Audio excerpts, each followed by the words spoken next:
My name is Thomas MORAN. I'm a native of Westport and a great follower of the great Michael Davitt.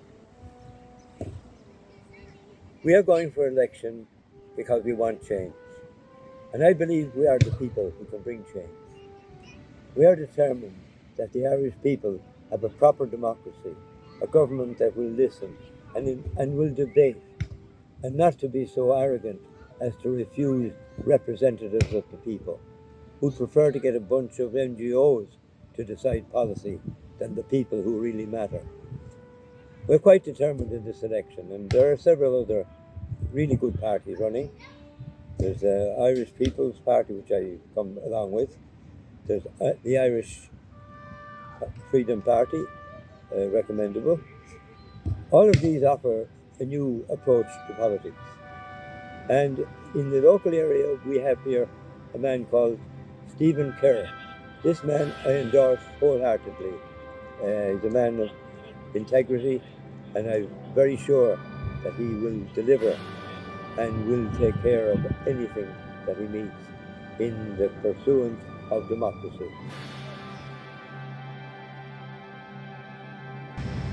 Housing was described as an emergency, but housing, as we all know now, is a total disaster.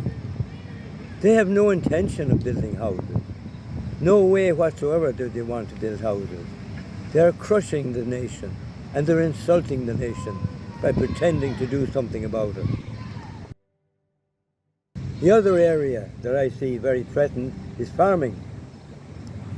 We in Ireland depend very much on our farmers, and we have always had the generous support from the farmers, and the quality of their food is second to none. They are being put at risk, and this is very serious for a country. Furthermore, our fisheries. Fisheries are being closed down. People are opting out, taking compensation, and the number of ships and tonnage fishing for fish off our coast is drastically reduced. And seriously, the government doesn't care. The government has been so arrogant that most of the time they won't even meet the representatives of these organizations. So we are certainly firmly backing farming and fisheries.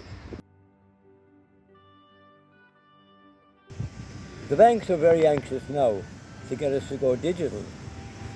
Well, as I see it, we have a certain freedom when we have cash, which is negotiable, but we have no chance whatsoever of having proper freedom of spending our earnings and our generated wealth through an electronic system.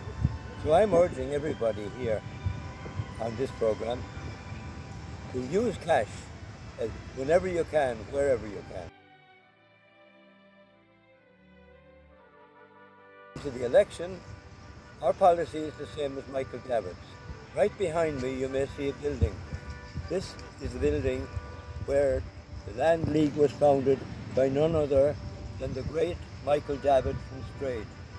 It's a symbol of resistance, it's a symbol of people power, and the people will decide eventually, and government beware of arisen people.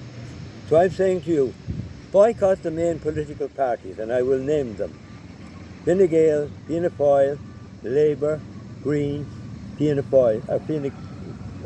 Féin, All of those have gone along with government to try and suppress free speech. This is one pinnacle of democracy we will not yield, ever.